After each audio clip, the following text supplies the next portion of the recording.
everyone. This is Wayne Rivers at the Family Business Institute. Thanks for tuning in. As always, we would like the benefit of your thinking in the comments below. So please give us a few lines and what you think and feel about our blogs. This week I want to talk about 15 things that will change and 3 things that will not.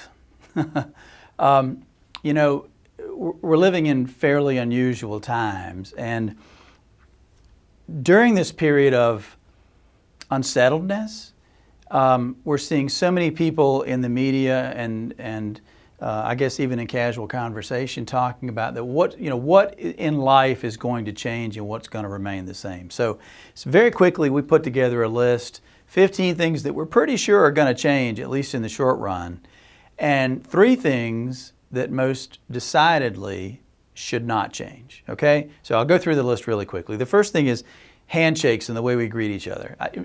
That seems like a many thousand-year-old tradition that it'd be hard for that to go away because it's just so natural. If you stick your hand out, somebody else is going to grasp it.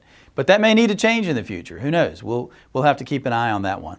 How we gather and celebrate may be different. I think about the high school and college graduates that are going to have a very different experience this spring compared to usual. They've been out of class for weeks and in some cases no plans to go back to class. So that's going to be very different. Grandparents and grandchildren are celebrating birthdays and other milestones differently than we did just a few short months ago.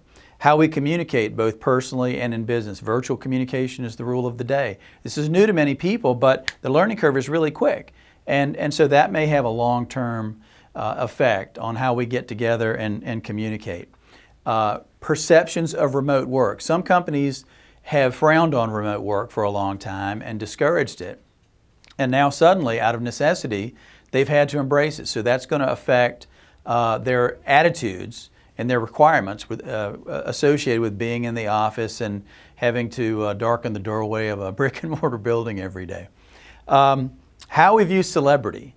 You know, the garbage man, the guys that work in the trades and keep the heating and air conditioning going in our homes and offices, they're viewed very differently today than they were a little while ago. Celebrities, on the other hand, we're doing okay without the NBA and NASCAR and things like that. We long for them to return, I suppose, but right now, celebrity is much less important than it was a few weeks ago.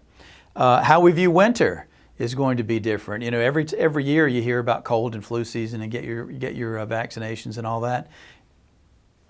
There's no way to tell what next winter, next cold and flu season is going to be like. So that's a big wild card. How we touch things in public. I know that when I open doorways, I try to do it with my elbow or covering my hand or something like that. And then you've got all of the the hand sanitizers and the antibacterial wipes and all those things that people didn't think much of before, but now keep at their fingertips out of necessity. How we educate our children is likely to be different. Some people are predicting that the reality of homeschooling is not going to be so bad for many parents, and they're going to actually enjoy it. And so as a result, homeschooling will be on the rise and traditional schooling for young people will be on the decline. So we'll see about that. How we educate college kids. It's going to be hard for colleges, I think, to justify the huge tuitions and room and board and all those other things if people can get the same value delivery virtually and can be at home and parents don't have to expend all of that money to get their kids educated at a public university, then maybe they won't in the future. It'll be really interesting to see how that demographic changes. There are certain attorneys that are expecting huge increases in business. 2 that come to mind are divorce attorneys and bankruptcy attorneys, both personal and business bankruptcy attorneys. So what I've been reading, both of those types of practitioners of the law are expecting their businesses to be sharply increasing soon. Foreign relations is going to change. How we view America's relations with other nations, in particular, maybe China and some of the other nations that supply a great deal of our manufactured goods. Manufacturing is going to change, especially with respect to drugs and manufacturing defense-related items, and along with manufacturing, supply chains are going to change too. How we view individuals' relationships to government might change. People are very pleased to be getting unemployment checks with a little kicker in them. That's making the difference for a lot of people. And then at the same time, I mean, that's much appreciated. And at the same time, we see people in state capitals protesting over what they think are unreasonable lockdowns on their persons or their businesses. So that's likely to change.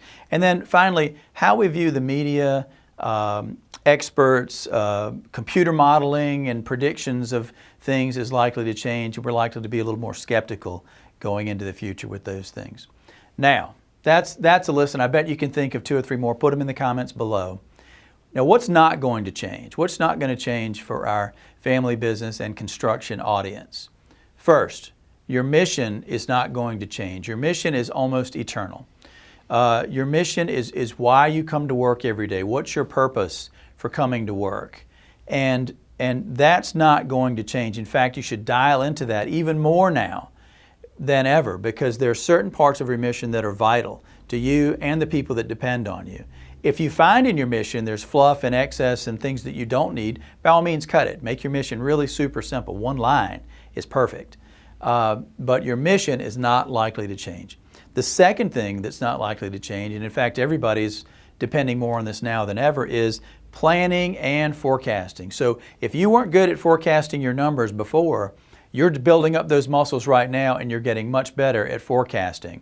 So you've got to look at your pipeline of work and you've got to see, what's really solid on the books that you can really count on and what business might go away as a result of all of the upheaval we've been experiencing.